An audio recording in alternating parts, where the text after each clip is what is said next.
Namaste, children. Welcome back to social science class. Children,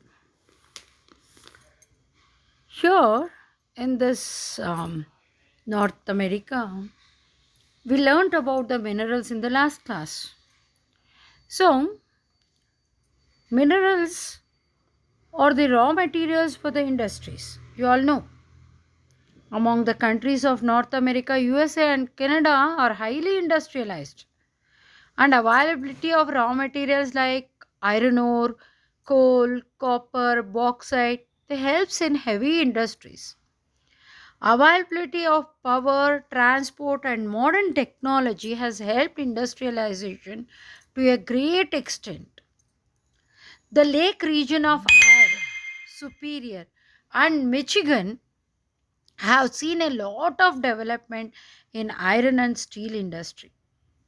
Raw materials and water transport have helped tremendously.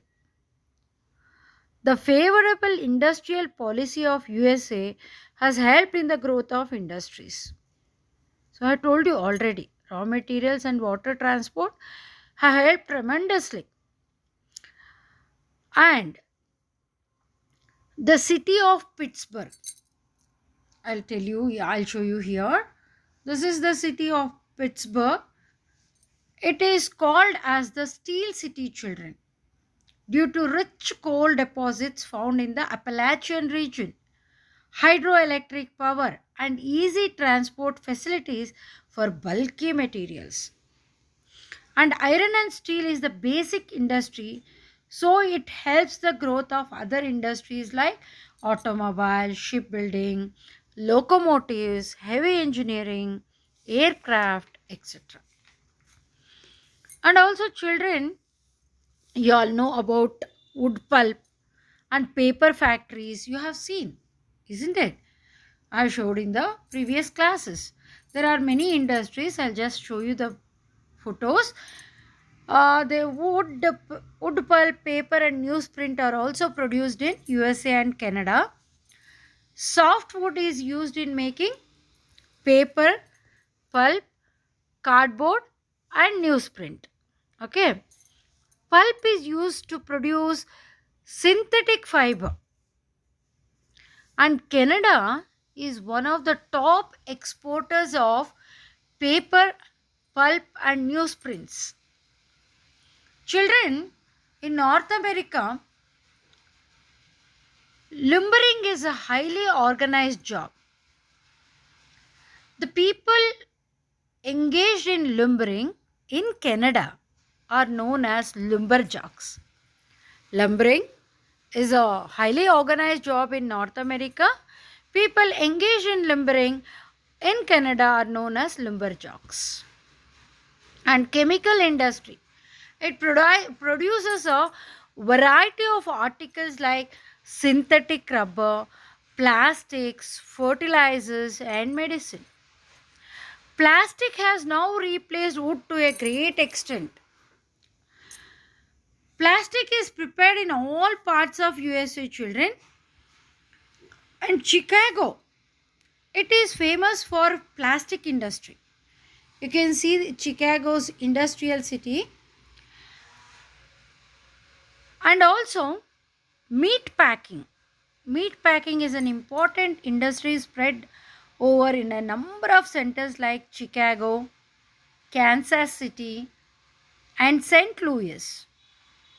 And also electric and electronic goods are also produced on a large scale. Electrical and electronic goods are also produced on a large scale. Many of the industrial products and machinery are exported from USA and Canada.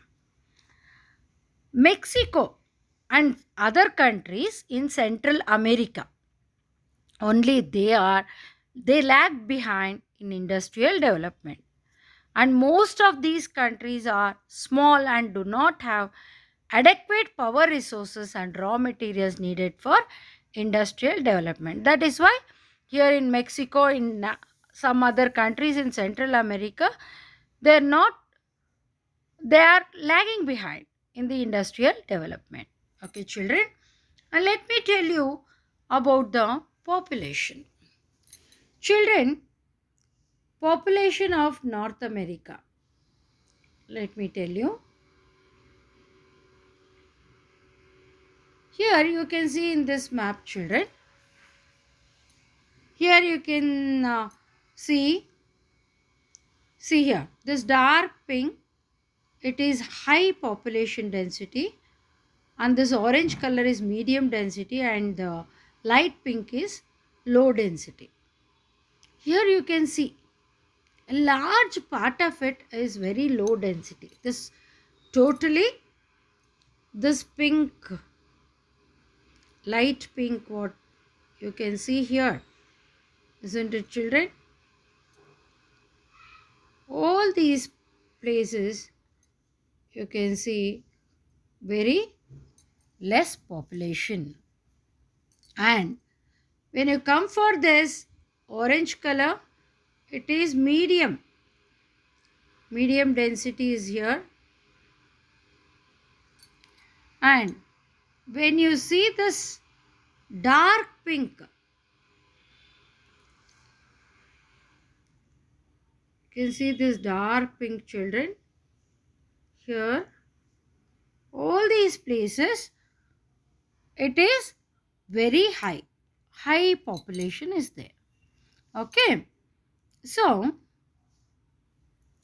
most of the North Americans are descendants of Europeans or American Indians and Africans. You all know Europeans only, they went and discovered the continent, and so because of the wealth from there, most of them they went and settled there. So there most of the people are descendants of Europeans. Although there are some native or indigenous people, most of them they speak Spanish, English, French or American Indian languages. And population density is highest in the highlands of Mexico and the Central America. Mexico and Central America. But most of the northern part of the continent is almost empty, especially the frozen far north. The densely populated parts of USA are urban centers and industrial regions. Nearly 98%, children, nearly 98% of the population is urban in North America. 98% is urban. The population of the Caribbean islands is less, but settlement is dense due to the limited availability of land. Okay, children, I hope you have understood this and you complete the notes given and prepare well for the test, children. I hope you all have bought the map series book. If you have bought the map series book, from Monday onwards, I'll be giving some of the maps to do it in that. Okay, children, thank you.